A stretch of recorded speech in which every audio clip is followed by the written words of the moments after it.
Hello students, मेरी economic की class में आप सभी का वेलकम है। प्रीवियस क्लास में हमने सप्लाई के मीनिंग को समझा था और उसको सप्लाई को इफ़ेक्ट करने वाले फैक्टर को हमने जाना था।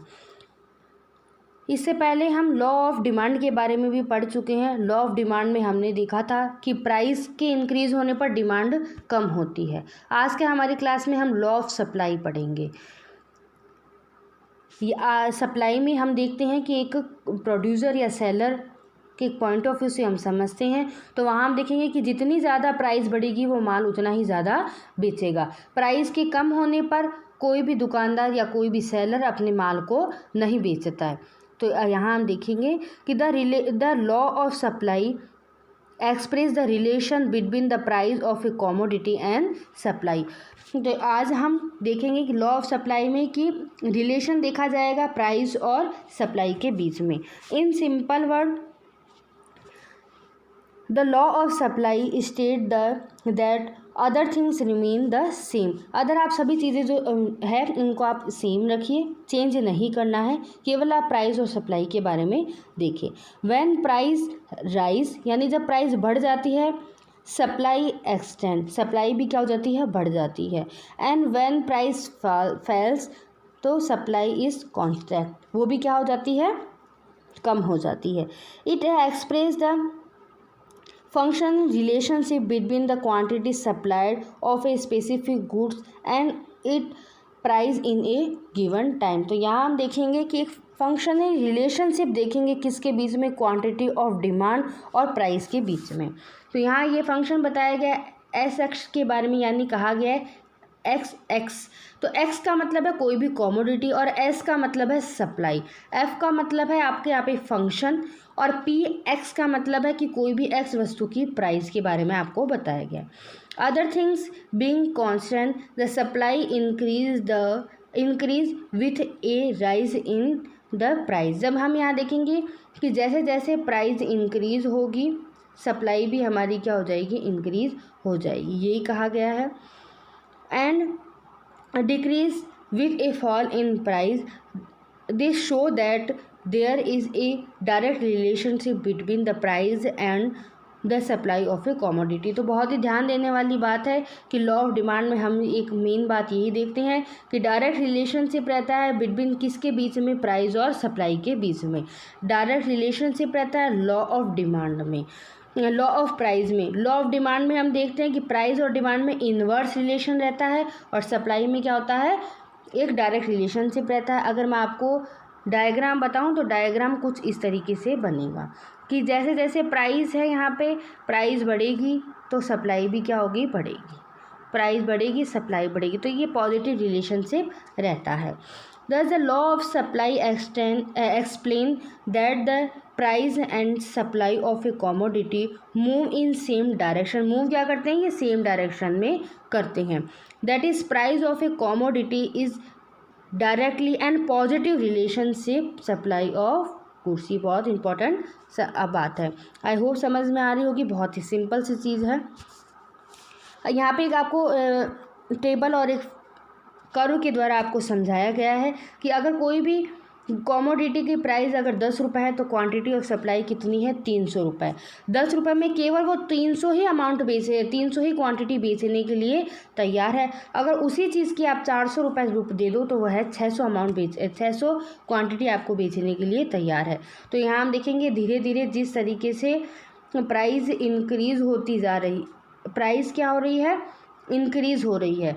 यहाँ पे 20 से 40 हुई तो प्राइस क्या हो गई, ज़्यादा हो गई। वैसे ही हमने क्या देखा, क्वांटिटी भी क्या हुई, ज़्यादा हो गई। तो यानी कि प्राइस के बढ़ने पर सप्लाई भी क्या होती है, बढ़ती है। क्योंकि दुकानदार के नज़रिए से देखना है तो एक जो सेलर होता है वह जब उसे प्राइस ज़्यादा मिलेगी तभी वो क्या करेगा, अपने माल को बेचता है। तो यहाँ हमें वक्र के द्वारा भी समझा दिया गया है इस तरीके से कि एक ही डायरेक्शन में ये जा रही हैं। आगे हम देखेंगे, हमने पढ़ा है कि इकोनॉमिक्स में जब भी हम कोई भी कंसेप्ट पढ़ते हैं या कोई लॉ पढ़ते हैं तो कुछ एक ऐसी एजम्पशन होती है जो हम मान करके चलते हैं, यानी कि उस लॉ के बारे में कुछ ऐसी मान्यताएं हैं वो हम मान के चलते हैं कि ये सभी चीज़ें हम स्थिर मान रहे हैं, इनको हम परिवर्तन मान रहे हैं, तो ये एजम्पशन पढ़ेंगे। Assumption of the law of demand, there is no change in supply and price of factor of production, यानी हम यहाँ देखेंगे कि the supply of factor of production of specific goods and their price remain constant। बाकी जो specific goods है या related goods है उनकी प्राइस को हम क्या कर रहे हैं, कांस्टेंट मान रहे हैं। अभी केवल हम यहाँ रिलेशन प्राइस और सप्लाई के बीच में देखते हैं। The technology of production is remain, हम यहाँ ये नहीं कहेंगे कि अगर टेक्नोलॉजी बढ़ गई तो हमारी प्राइस कम हो जाएगी या ज़्यादा हो जाएगी, सप्लाई कम, या नहीं। हम यहाँ पे टेक्नोलॉजी को क्या कर रहे हैं, अभी कांस्टेंट मान के चल रहे हैं, क्योंकि हम एक कंसेप्ट को समझना चाह रहे हैं। कंसेप्ट में कहा गया कि प्राइस के बढ़ने पर सप्लाई बढ़ेगी, तो ये कंसेप्ट कब आप सबको समझ में आएगा, जब ये सभी चीज़ें आप अदम मान करके चलेंगे। There is no change in taste and preference of buyers and seller, यहाँ पे कोई भी तरीके की फैशन को चेंज नहीं किया जा रहा है। एक ही कॉमोडिटी के बारे में अभी एक बात बताई जा रही है, आपको एक कंसेप्ट समझाया जा रहा है। The supply of goods is divisible, price of related goods remain unchange, government policies are सभी रिमेन्स है, condition regarding weather and climate remain constant, agriculture production constant रखा गया, supply of agriculture production is compare to the price can only be change in after a long time. ये सभी चीज़ें हमें इसलिए भी हर बार पढ़ी जाती है क्योंकि कई बार क्या होता है क्वेश्चन में हमें अलग से भी पूछ ली जाती है, या जब भी हमें क्वेश्चन में एग्ज़ाम में पूछा जाए कि लॉ ऑफ डिमांड क्या होता है तो वहाँ स्टूडेंट्स क्या करते हैं, लॉ ऑफ डिमांड की डेफिनेशन समझा देते हैं, और उसके बाद में अगर जैसे कि मैंने यहाँ बताया आपको, यहाँ पे कि टेबल और ये कर्व बना दिया जाता है, वहीं हम क्वेश्चन को एंड कर देते हैं आंसर को। नहीं, जब भी लॉ पूछा जाए, लॉ ऑफ डिमांड चाहे लॉ ऑफ सप्लाई, किसी भी कंसेप्ट को पूछा जाए, चाहे वह क्वेश्चन में हमें अगर 4 नंबर का या 6 नंबर का, तभी हमें पूरे क्वेश्चन में मार्क्स हमें तभी मिलेंगे जब हम उसकी यहाँ पे इस तरीके से डेफिनेशन लिखोगे, फंक्शन बताओगे, उसके बाद में उसके टेबल के द्वारा एक एग्जाम्पल के रूप में इसे समझाओगे, कर्व समझाओगे, कर्व का एक्सप्लेनेशन दोगे, और उसके बाद में हम एजम्पशन जो हम मान करके चलें कि ऐसा क्यों हुआ, तो हम मान के चलेंगे कि जो भी गवर्नमेंट पॉलिसी है, जो अदर रिलेटेड गुड्स है, या कोई भी टेक्निक्स है, या हमारा टेस्ट है, फैशन है, ये सभी चीज़ों को हम एक बार स्थिर मानते हैं, तभी हमारा आपको कंसेप्ट समझाते हैं। आगे हम देखेंगे, नेक्स्ट है कि reason for the operation of the law of supply, क्या रीज़न है लॉ ऑफ सप्लाई को समझने के, ऑपरेशन होने के, यानी कि लॉ ऑफ सप्लाई क्यों हमें पढ़ना पड़ रहा है। In order to maximum profit at high price firm try to sell more of their production, एक जो सेलर है या कि मान के चलो फर्म है, ये प्राइस को क्यों हाई करते हैं, अपने मैक्सिमम अपनी ज़्यादा प्रोडक्शन को करने के लिए, या फिर एक ज़्यादा प्रॉफिट को बढ़ाने के लिए ये अपनी प्राइस को क्यों हाई करते हैं, हम ये समझ रहे हैं। At higher price new firm enter the market, जिस तरीके से हमें उस गुड्स के प्राइस ज़्यादा मिलेंगे तो वहाँ देखा जाता है अदर जो फर्म होती है वो देखते हैं कि इस फील्ड में हमारा क्या हो रहा है, ज़्यादा प्रॉफिट हो रहा है, तो वहाँ पे उसमें क्या हो जाती है, उस फील्ड में फर्म और एंटर करती है। ये एक रीज़न है कि हमें प्राइस और सप्लाई के बीच का जो रिलेशन है, जो पॉजिटिव रिलेशन है, वो पढ़ना पड़ता है।